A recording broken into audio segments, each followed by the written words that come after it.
Baik, Assalamualaikum warahmatullahi wabarakatuh. Kita akan melanjutkan perkuliahan kita untuk sesi yang ke-11, evaluasi program Community Relation. Teman-teman semua, sebagaimana telah Anda lalui pada sesi yang sebelumnya, kita membahas tentang implementasi dari program community relation, ya. Nah, pada kesempatan kali ini kita akan melihat apa itu evaluasi program, kemudian juga bagaimana model evaluasi, indikator apa yang digunakan untuk melakukan evaluasi dan juga pedoman untuk evaluasi.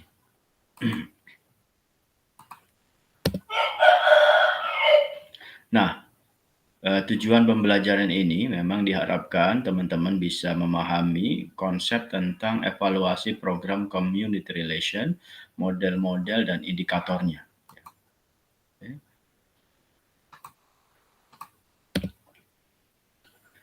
Ya, ini sesi kita yang ke-11 ya, tentang evaluasi program community relation. Pada kesempatan kali ini, kalau kita berbicara mengenai konsep evaluasi program, maka sebenarnya ini bagian akhir dari proses yang ada di manajemen strategi. Ya, bahwa setelah program itu dilaksanakan, maka perlu dilakukan evaluasi. Dan evaluasi ini terhadap kinerja yang telah dilakukan. Nah, tentu kalau seperti ini kita bisa melihat pada proses sebelumnya apa-apa yang sudah dibuatkan programnya, kemudian disusun anggarannya dan juga prosedur gitu ya yang kemudian digunakan untuk mengimplementasikan program tersebut. Nah, kalau kita berbicara mengenai evaluasi program, maka sebenarnya evaluasi itu adalah proses ya.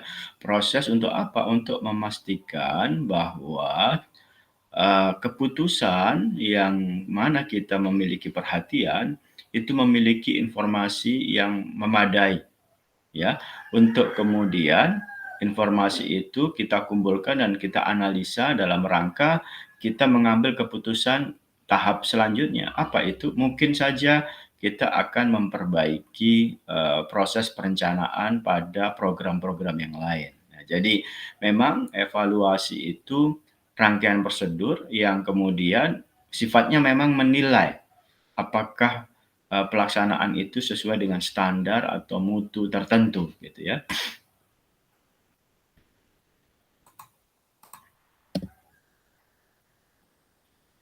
Nah, ada dua tipe di dalam evaluasi program. Yang pertama adalah ongoing evaluation, yaitu evaluasi yang dilakukan terus-menerus ya. Jadi memang namanya ongoing, maka di sepanjang proses pelaksanaan program dari sejak perencanaan, kemudian di tengah-tengah program, itu dilakukan evaluasi. Itu namanya adalah ongoing evaluation. Nah, ada juga yang evaluasi disebut dengan ex post evaluation. Nah, kalau ex post evaluation ini adalah evaluasi di akhir setelah program itu selesai dilaksanakan, maka kemudian kita melakukan evaluasi ya terhadap pelaksanaan yang terjadi. Nah, kalau kita melihat memang manfaat dari evaluasi itu banyak sekali ya. Bagaimana kita mengetahui proses, pencapaian, kemajuannya bagaimana, kemudian melihat kekurangan dan kelemahannya, kemudian kita bisa melihat dari sisi biaya dan manfaatnya, efektivitasnya, dampaknya, bahkan ini juga bermanfaat bagi, perencanaan yang lebih baik untuk program yang lain, ya atau untuk program yang sama untuk periode yang akan datang. Bagaimana model evaluasi program untuk community relation? Ini ada 3 model ya. Yang pertama adalah evaluasi atas input ya.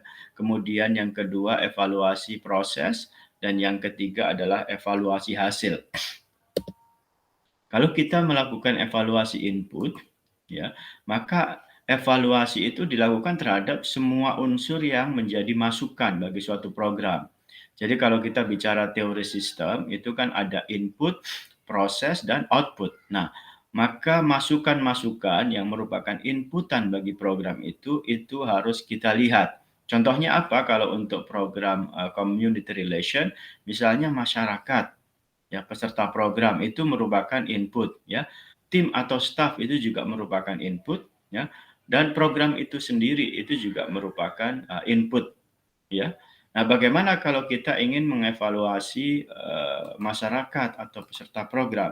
Maka ini bisa dilihat dari latar belakang dari masyarakat itu sendiri, ya, kondisi keluarganya, susunan keluarga, jumlah tanggungan dan sebagainya. Nah, ini untuk melihat apakah uh, ada kesesuaian antara latar belakang dari peserta program dengan kebutuhan program dan layanan atau bantuan program yang kita gulirkan kepada peserta. Nah, kemudian kalau kita melakukan evaluasi tim atau staff, maka ini adalah kita perlu tahu juga demografi dari staff, ya, pendidikannya apa, pengalamannya apa. Nah, ini penting untuk mengetahui efektivitas dari pelaksanaan atau kinerja dari staff. Dan yang ketiga adalah evaluasi program itu sendiri, ya. Evaluasi program itu sendiri, ini kaitannya untuk melihat apa tujuannya, kemudian rumusan kebutuhan komunitas, kemudian standar praktek terbaik dan biaya di dalam pelaksanaan program itu sendiri. Nah, sedangkan evaluasi proses, maka dia melihat proses itu bagaimana dilaksanakan, ya, dan kemudian dibandingkan dengan rencana yang ada. Nah, pada evaluasi proses ini difokuskan pada aktivitas program yang melibatkan interaksi langsung, ya, antara staf atau tim dengan masyarakat, ya, sebagai klien. Nah, biasanya untuk evaluasi proses ini diawali dengan mengkaji sistem, ya, bagaimana sistem pemberian bantuan atau sistem dari kegiatan program tersebut, ya. Nah, kalau evaluasinya mengarah kepada evaluasi hasil, maka ini untuk mengetahui sejauh mana tujuan yang sudah direncanakan itu tercapai dengan baik. Nah, maka kalau pertanyaan yang mendasari evaluasi hasil adalah kapan suatu program itu dinyatakan berhasil mencapai tujuannya, ya, bagaimana masyarakat menjadi berbeda setelah menerima program community relation yang kita gulirkan. Nah, selanjutnya kita membahas tentang indikator evaluasi program. Indikator ini artinya ukuran dari keberhasilan program. Nah, ini memudahkan kita untuk melakukan evaluasi jika kita mengetahui indikator apa yang akan kita gunakan. Yang pertama adalah indikator ketersediaan. Nah, indikator ketersediaan ini melihat apakah unsur yang seharusnya ada di dalam suatu proses itu benar-benar ada. Nah, misalnya untuk suatu proses yang berkaitan dengan program tertentu, kita harus misalnya bekerja sama dengan unit pemerintah, misalnya itu menjadi bagian dari proses. Nah, apakah itu benar-benar terlaksana? Nah, ini bisa menjadi evaluasi atas kita. Karena mungkin saja jika itu tidak ada, maka tingkat keberhasilannya itu akan menjadi berkurang, ya. Kemudian yang kedua, indikator relevansi. Nah, ini berkaitan dengan seberapa sesuai atau relevan atau seberapa tepat suatu program bantuan itu diberikan. Nah, ini kan kaitannya dengan bagaimana merumuskan masalah yang dihadapi oleh target sasaran kita atau masyarakat setempat, ya. Kemudian yang ketiga adalah indikator keterjangkauan. Nah, ini melihat apakah layanan dan bantuan yang ditawarkan masih dalam jangkauan pihak-pihak yang membutuhkan. Nah, ini penting sekali untuk kita lihat, maksudnya keterjangkauan itu adalah apakah, layanan itu mudah untuk diperoleh, ya. Dan ini, tentu akan berpengaruh gitu ya, dengan, keberhasilan. Yang keempat adalah indikator pemanfaatan. Nah, kalau ini melihat seberapa banyak kemudian yang memanfaatkan dari program yang kita gulirkan, ya. Kalau misalnya kita menggulirkan program A, ternyata hanya sedikit yang menikmati, yang menggunakan, nah maka kita melihat hal ini tentu kurang berhasil dibandingkan dengan program B misalnya, di mana di situ ada, sekali banyak kelompok sasaran yang kemudian menggunakan dan merasakan manfaat dari program yang kita, gulirkan. Yang berikutnya adalah indikator cakupan, coverage. Nah, kalau tadi dilihat dari manfaat, kalau ini seberapa banyak kemudian, seberapa luas dari wilayah yang menjadi target sasaran itu dan proporsinya berapa orang yang kemudian menerima layanan atau bantuan kita.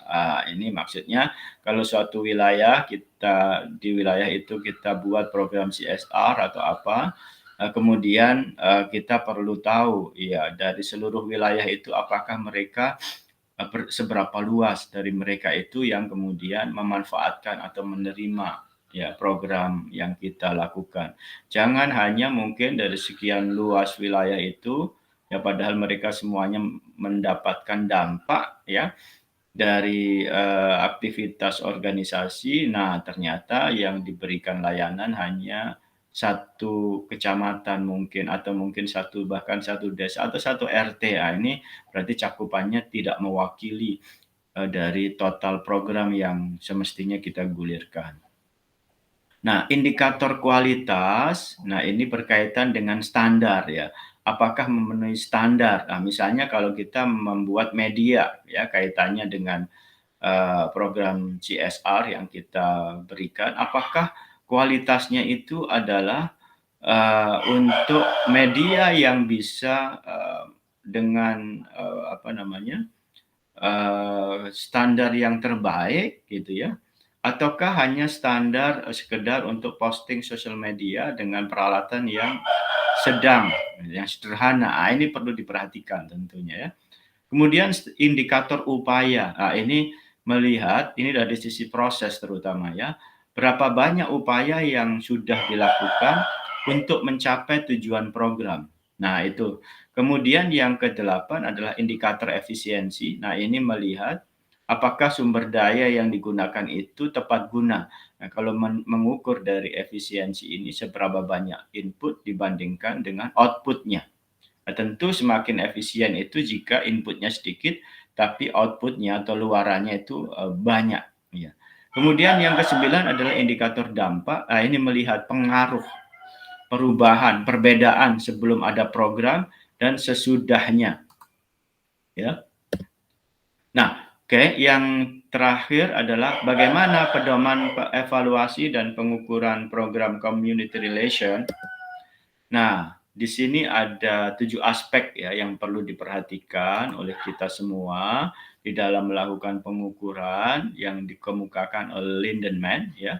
Yang pertama, menyusun tujuan program dan hasil yang diharapkan secara jelas. Jadi memang pada perencanaan itu harus jelas ya, eee, hasilnya itu apa yang diharapkan dari program ini. Misalnya kita menyasar kalau kita ingin memberikan edukasi tentang pola hidup sehat kepada anak-anak sekolah misalnya, hasilnya apa? Apakah perubahan perilaku ataukah hanya sekedar mereka memahami?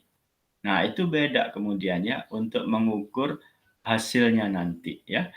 Kemudian yang kedua, membedakan antara pengukuran keluaran, public relation yang biasanya berjangka pendek dan hanya di permukaan dengan pengukuran dampak. Nah, jadi memang kalau kita mengukur itu perlu kita lihat, kita mengukur luarannya aja ataukah impact-nya, dampaknya. Kalau dampak, itu biasanya jangkauannya lebih panjang.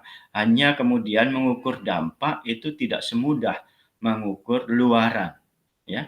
Kemudian yang ketiga, mengukur isi media. Kan tadi ada indikator kualitas ya. Nah, di sini apakah ini yang bernilai tinggi ya dari sisi konten media hendaknya dipandang hanyalah sebagai langkah awal dari proses evaluasi public relation karena memang tidak semata-mata diambil dari eh, apa kualitas dari konten yang ada gitu ya. Oke. Kemudian yang keempat, ya, tidak ada perangkat atau teknik tunggal yang bisa mencakup segala hal yang digunakan untuk mengevaluasi efektivitas. Iya, karena jangan mengandalkan satu indikator. Nah, itu yang saya harapkan. Gunakan beberapa dan cara ya untuk mengukur keberhasilan program. Nah, kemudian yang kelima, waspada pada godaan untuk membandingkan efektivitas public relation dan efektivitas iklan. Nah, ini karena ini tidak selalu kemudian menggambarkan bahwa efektivitas iklan berarti public relation-nya bagus ya. Tidak ya, tidak selalu begitu. Ingat ya, tujuan dari public relation itu adalah sama dengan tujuan organisasi. Nah, kalau kemudian iklan itu hanya salah satu tool saja, ya, jadi jangan kemudian melihat pada saat kita merasa iklannya bagus, ya, efektif, kemudian PR-nya bagus, tidak, ya. Nah, ini tentu perlu evaluasi yang komprehensif, yang menyeluruh. Yang keenam, efektivitas PR bisa diukur dengan baik bila pesan utama ya dari kelompok sasaran utama dan saluran komunikasi yang diinginkan sudah diidentifikasi dan dipahami dengan jelas ya. Jadi kalau kita sudah tahu pesan utamanya apa, kelompok sasarannya apa, saluran yang akan digunakan itu seperti apa, ya maka itu mudah kita melakukan evaluasi atas efektivitas ya. Kalau kita tidak tahu pesan utamanya apa ya, kemudian kelompok sasaran dan sebagaimana yang lain itu salurannya juga belum jelas, maka bagaimana kita mengetahui bahwa program community relation yang kita lakukan itu efektif ya. Kemudian yang ketujuh, proses evaluasi public relation tidak pernah dijalankan dengan melepaskan dari hal-hal lain. Misalnya hanya fokus pada komponen PR saja. Enggak ya. Jadi pada prinsipnya kemudian evaluasi program itu termasuk evaluasi public relation itu merupakan evaluasi yang menyeluruh dan public relation itu adalah salah satu bagian dari sistem organisasi yang kompleks ya, sehingga Anda harus tahu kaitannya dengan apa ini nanti. Tentu ya mungkin bisa berkaitan dengan bagaimana complaint management, ya mungkin bisa berkaitan juga dengan bagaimana nanti feedback untuk produksi, ya. Kemudian bagaimana kaitannya juga dengan compliance perusahaan atau organisasi terhadap regulasi yang ada. Jadi banyak sekali ya, maka kaitan itu perlu kita pahami ya supaya kita bisa mengevaluasi dengan baik ya. Nah, ini keterkaitan evaluasi juga dengan perencanaan. Nah, ini penting sekali ya. Kalau kita clear merencanakan, kita tahu keseluruhan program apa, tujuannya apa, publik utamanya apa, pesan utamanya apa, maka kita melakukan evaluasi pada prinsipnya ya kepada seluruh aspek ya. Terhadap rencana community relation kita iya, rencana urusan publik ya kita juga iya, rencana hubungan dengan investor itu juga bagian dari evaluasi yang menyeluruh atas kegiatan public relation ya. Oke. Ya, saya rasa itu saja yang bisa kita bahas pada kesempatan hari ini ya. Kalian bisa melakukan diskusi, mungkin bisa memberikan komen pada Google Classroom kita atau mungkin pada saluran ini di bawah. Silakan memberikan komen, pertanyaan dan sebagainya. Ya, baik. Berkaitan dengan ini ada sebuah hikmah atau sikap yang mungkin perlu kita bawa jadi oleh-oleh ya. Knowing yourself is the beginning of all wisdom. Ya. Memahami diri sendiri, tahu ya, potensi diri sendiri ya, itu adalah awal dari kebijakan seseorang. Ya karena ini memang termasuk ini organisasi, maka untuk mengetahui dirinya itu dibutuhkan introspeksi atau evaluasi. Nah, kadang orang memang banyak yang tidak paham ya, bahwa dirinya paham, bahwa dirinya pintar, bahwa dirinya hebat. Tapi ada juga orang yang tidak tahu bahwa dirinya tidak tahu. Nah, ya, yang terbaik adalah dia tahu tentang dirinya, ya, bahwa dirinya tidak tahu atau tentang dirinya bahwa dirinya tahu. Nah, mungkin itu saja yang bisa kita bawa sebagai bagian dari pembelajaran kita. Pada akhirnya untuk yang akan datang kita akan membahas tentang praktek-praktek community relation ya. Demikian kurang dan lebihnya saya mohon maaf. Terima kasih atas perhatiannya. Semoga bermanfaat buat kita semua. Assalamualaikum warahmatullahi wabarakatuh.